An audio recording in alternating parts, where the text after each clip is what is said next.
Matthieu, chapitre 27. Dès que le matin fut venu, tous les principaux sacrificateurs et les anciens du peuple tinrent conseil contre Jésus pour le faire mourir. Après l'avoir lié, ils l'emmenèrent et le livrèrent à Ponce Pilate, le gouverneur. Alors Judas, qui l'avait livré, voyant qu'il était condamné, se repentit et rapporta les 30 pièces d'argent aux principaux sacrificateurs et aux anciens, en disant « J'ai péché en livrant le sang innocent. » Ils répondirent « Que nous importe ? Cela te regarde. » Judas jeta les pièces d'argent dans le temple, se retira et alla se pendre. Les principaux sacrificateurs les ramassèrent et dirent « Il n'est pas permis de les mettre dans le trésor sacré, puisque c'est le prix du sang. » Et, après en avoir délibéré, ils achetèrent avec cet argent le champ du potier pour la sépulture des étrangers. C'est pourquoi ce champ a été appelé champ du sang jusqu'à ce jour. Alors s'accomplit ce qui avait été annoncé par Jérémie le prophète.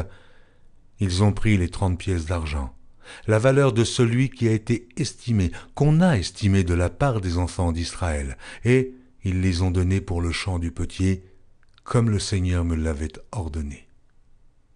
Jésus comparut devant le gouverneur. Le gouverneur l'interrogea en ces termes : « Es-tu le roi des Juifs ?» Jésus lui répondit : « Tu le dis. » Mais il ne répondit rien aux accusations des principaux sacrificateurs et des anciens.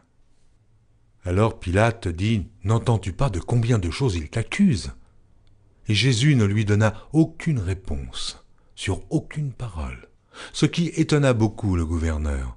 À chaque fête, le gouverneur avait coutume de relâcher un prisonnier, celui que demandait la foule. Il avait alors un prisonnier fameux nommé Barabbas. Comme ils étaient assemblés, Pilate leur dit : « Lequel voulez-vous que je vous relâche ? Barabbas ou Jésus, qu'on appelle Christ ?» Car ils savaient que c'était par envie qu'ils avaient livré Jésus. Pendant qu'ils étaient assis sur le tribunal, sa femme lui fit dire : « Qu'il n'y ait rien entre toi et ce juste, car aujourd'hui j'ai beaucoup souffert en songe à cause de lui. » Les principaux sacrificateurs et les anciens persuadèrent à la foule de demander Barabbas et de faire périr Jésus.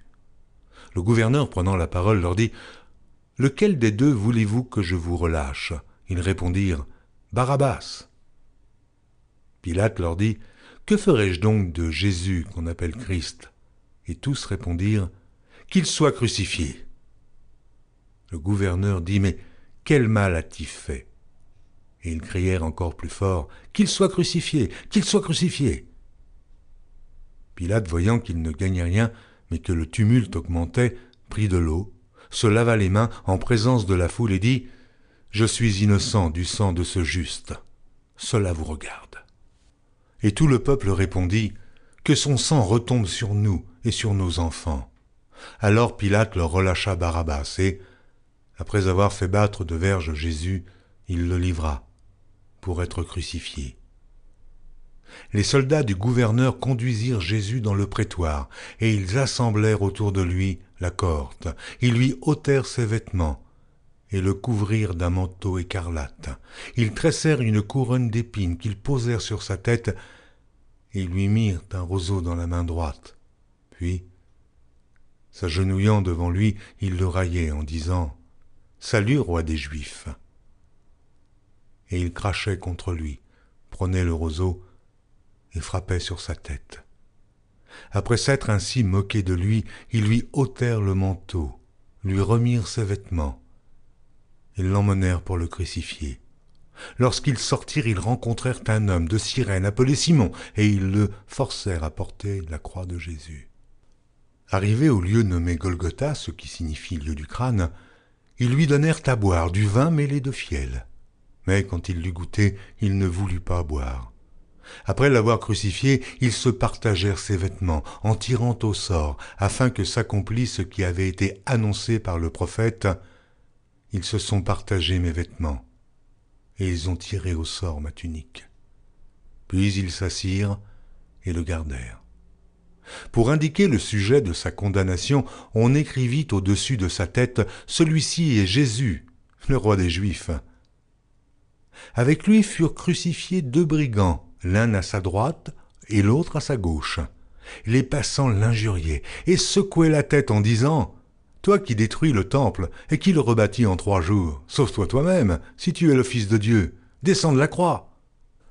Les principaux sacrificateurs avec les scribes et les anciens se moquaient aussi de lui et disaient « Hé, il a sauvé les autres, et il ne peut se sauver lui-même. S'il est le roi d'Israël, qu'il descende de la croix, et nous croirons en lui. Il s'est confié en Dieu. Que Dieu le délivre maintenant, s'il l'aime, car il a dit « Je suis fils de Dieu ». Les brigands crucifiés avec lui l'insultaient de la même manière. Depuis la 6e heure jusqu'à la 9e, il y eut des ténèbres sur toute la terre. Et vers la 9e heure, Jésus s'écria d'une voix forte « Élie, Élie, lama sabachthani » c'est-à-dire « Mon Dieu, pourquoi m'as-tu abandonné ?» Quelques-uns de ceux qui étaient là l'ayant entendu dirent « Il appelle Élie ». Et aussitôt, l'un d'eux courut prendre une éponge qu'il remplit de vinaigre, et l'ayant fixée à un roseau, il lui donna à boire. Mais les autres disaient « Laisse, voyons si Élie viendra le sauver. » Jésus poussa de nouveau un grand cri et rendit l'esprit. Et voici le voile du temple se déchira en 2, depuis le haut jusqu'en bas. La terre trembla, les rochers se fendirent, les sépulcres s'ouvrirent, et plusieurs corps des saints qui étaient morts ressuscitèrent, étant sortis des sépulcres après la résurrection de Jésus. Ils entrèrent dans la ville sainte et apparurent à un grand nombre de personnes.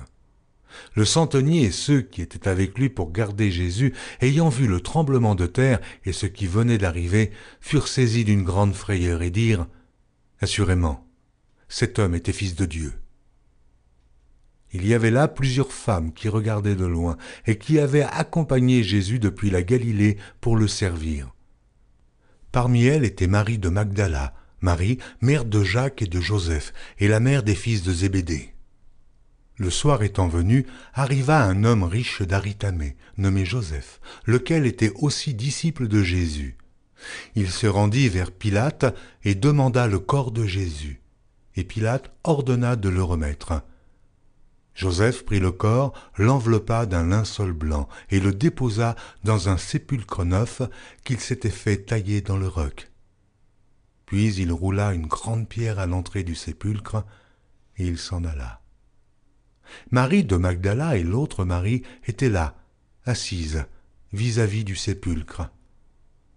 Le lendemain, qui était le jour après la préparation, les principaux sacrificateurs et les pharisiens allèrent ensemble auprès de Pilate et dirent « Seigneur, nous nous souvenons que cet imposteur a dit, quand il vivait encore, « Après 3 jours, je ressusciterai. » Ordonne donc que le sépulcre soit gardé jusqu'au 3e jour, afin que ses disciples ne viennent pas dérober le corps et dire au peuple « Il est ressuscité des morts ». Cette dernière imposture serait pire que la première. Pilate leur dit « Vous avez une garde, allez, gardez-le comme vous l'entendez. » Et ils s'en allèrent et s'assurèrent du sépulcre au moyen de la garde, après avoir scellé la pierre.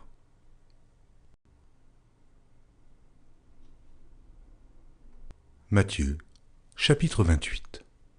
Après le Shabbat, à l'aube du 1er jour de la semaine, Marie de Magdala et l'autre Marie allaient voir le sépulcre, et voici, il y eut un grand tremblement de terre, car un ange du Seigneur descendit du ciel, vint rouler la pierre et s'assit dessus.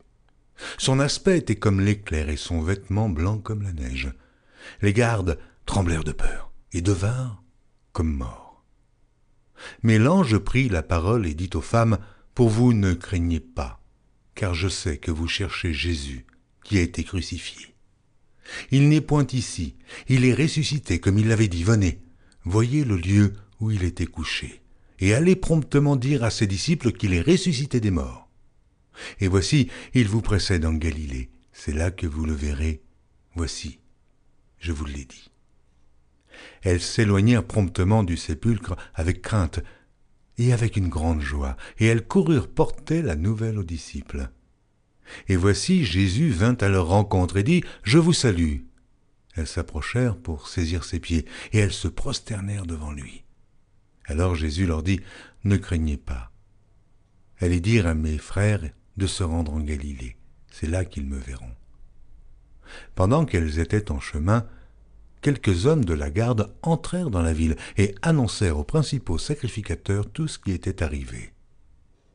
Ceux-ci, après s'être assemblés avec les anciens et avoir tenu conseil, donnèrent aux soldats une forte somme d'argent en disant « Dites, ces disciples sont venus de nuit le dérober, pendant que nous dormions.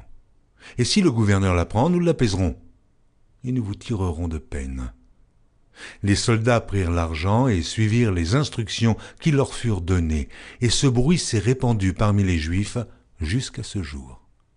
Les 11 disciples allèrent en Galilée sur la montagne que Jésus leur avait désignée. Quand ils le virent, ils se prosternèrent devant lui. Mais quelques-uns eurent des doutes. Jésus, s'étant approché, leur parla ainsi. « Tout pouvoir m'a été donné dans le ciel et sur la terre.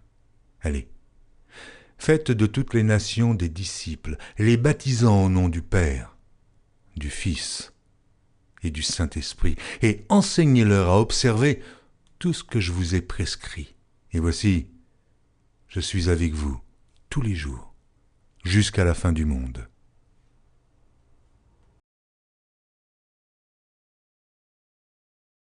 Retrouvez chaque jour sur EMCI TV une nouvelle lecture de la Bible illustrée en vidéo. Pour revoir ce programme, rendez-vous sur notre site emcitv.com.